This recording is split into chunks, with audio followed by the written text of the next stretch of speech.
तोनी के जीवन मरल हम ही का हाथ में बा। संविधान उठा कर हुआ देखी डॉक्टर भीमराव अम्बेडकर गरीबों के भगवान। संविधान में स्पष्ट लिखले बानी कि सब जात बराबर बा, सब जात के दिए के हक बा। तो चलिए शुरू करते हैं। उतार पूछा चलो नहीं हो पूछा जन्म जी घर कौन है? राम जी माझी के घर कहाँ बा?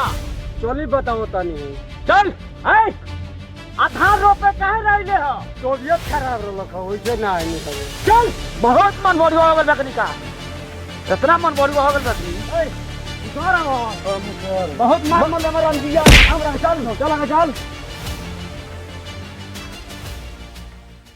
ये राम जी माझी हो साला हमरा के धान का खेत में पटक पटक मर ले बा। तोरी काटा काटा रे जीत के मारा सरा के रखे मारा सर पटक ओरा मर दे बा।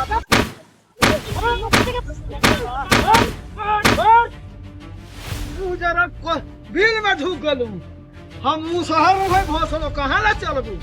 जहां ला चलबू तहां ला बिना पकड़ ले बुझरो ना तो छोड़ा ओला को परकावे के बाद बुझरो ए बुझरी कहां ला चल गल भाई भूत लाट तू करता रो।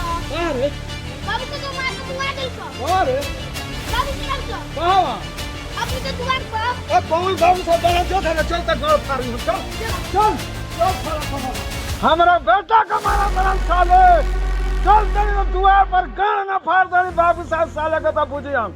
ओए रुका तू तो घर का लेता रहो चला ना हम बानी नु। ओए एकरा के ये नहीं छोड़ के एकरा के गाड़ी में बांध के खींच के ले चला चौराहा पर मारे चल चल।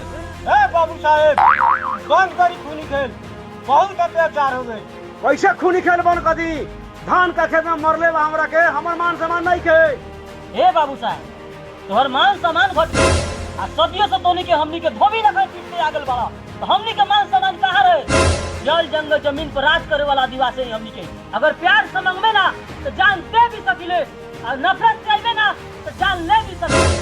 ए रमदिया छोट मुंह बाबा कौवा उठ जा पपटा से कबूतर ना बनला। ए बाबू साहब एकरा का छोड़ दिया कहत नहीं फिर जब दिए के सारे रंगल दी छोट रहबे कहियो छोट रहबे।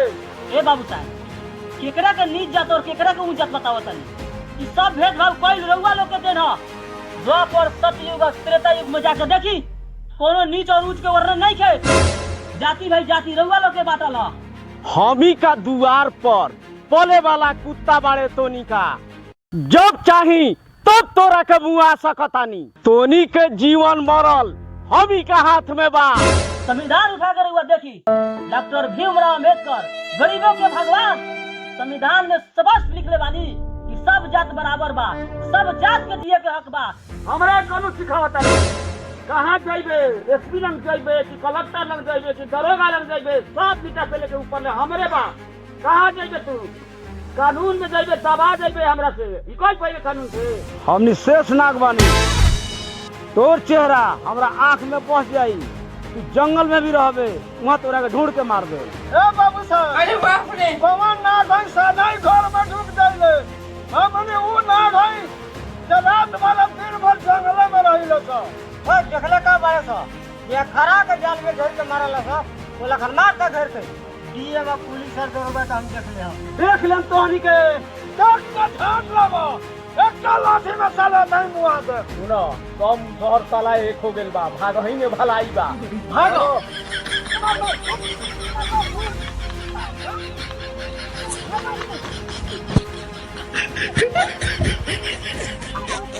भैया ये वीडियो कैसन लागल? अगर अच्छा लागल होई तो रउआ फेसबुक के देखतानी तो फॉलो कर ली आ यूट्यूब के देखतानी तो सब्सक्राइब जरूर करब। कमेंट बॉक्स में अपन राय जरूर दे हम।